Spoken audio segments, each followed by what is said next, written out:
অনেক সময় ফেসবুকে আংশিক সত্য, অর্ধ সত্য কিংবা অসত্য একটা পোস্ট যদি আমরা দেখি, আমরা আগ পিছ না ভেবে এটা সত্য নাকি মিথ্যা এটা যাচাই না করে আমরা সেটাকে নিয়ে হয়তো শেয়ার করে দিই, অথবা অনেক সময় নিজে লিখে নতুন করে পোস্টও করে দিই।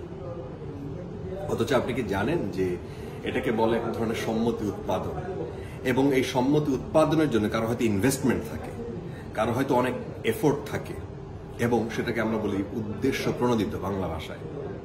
কিন্তু এই যে আপনি তার কথায় বায়াসড হয়ে যে আপনি আর একটা নতুন পোস্ট দিয়ে দিলেন কিংবা না জেনে বুঝে শেয়ার দিয়ে দিলেন, এটার জন্য সমাজে বিশৃঙ্খলা তৈরি হয়, এমনকি কারো কারো জীবনও চলে যায়। আসেন একটা পোস্ট দেখেন। এটা গত বছরের তারাবির নামাজ, রমজানের সময়ের কথা। এক ছেলে নোয়াখালী থেকে সোনাইমুড়িতে একটা মসজিদে হামলার ঘটনা ঘটেছে, তারাবির নামাজে হিন্দুরা হামলা করেছে, এইটা লিখে একটা জিনিস পোস্ট দিয়ে দিল। বেসিক্যালি এটা তাদের ব্যক্তিগত শত্রুতা, এবং তাকে ধুলাই করার জন্য একটা হিন্দু মুসলিম দাঙ্গা বাঁধানোর একটা, এটা কিন্তু সে খুব ছোট জায়গা থেকে করছে, কিন্তু উদ্দেশ্য কিন্তু তার জায়গা থেকে কারোর সাথে তার বিরোধ, সেই বিরোধের জের ওঠানো।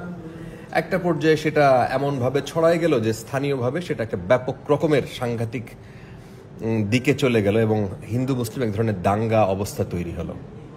তো পুলিশ যে সেটা পরবর্তীতে যখন নিয়ন্ত্রণে আনে, ততক্ষণে অনেক কিছু হয়ে যায়। কিন্তু আমরা জেনে না বুঝে আমি ধরেই নিলাম যে এই ধরনের ধর্মীয় উস্কানিতে আমি খুব সহজেই আমরা পা দিয়ে ফেলি।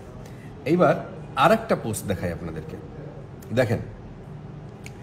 এই যে এই পোস্টটা আমরা দেখেছি, যে আমি নিজে দেখেছি এই পোস্টটা, যে ছাত্রলীগের এক নেত্রীকে বেঁধে রাখা হয়েছে। এটা হলো এই পট পরিবর্তনের পর, 5ই আগস্টের পর তাকে শাস্তি দেওয়া হচ্ছে, এরকম একটা বিষয়।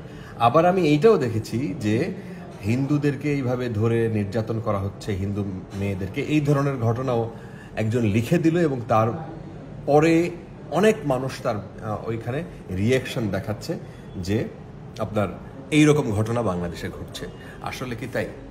পরবর্তীতে জানা গেল এই ঘটনাটা আসলে ভুয়া।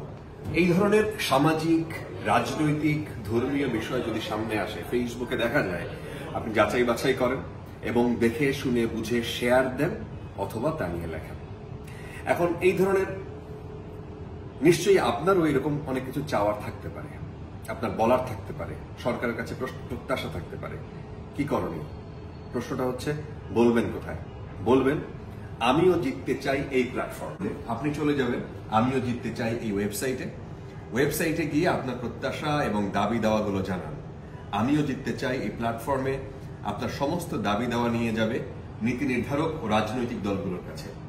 দাবিগুলো পূরণ হলেই আমরা জিতে যাব সবাই। আমিও জিততে চাই। আপনি জিতলে, আমি জিতলে, জিতে যাবে জনতা, জিতে যাবে এই দেশ।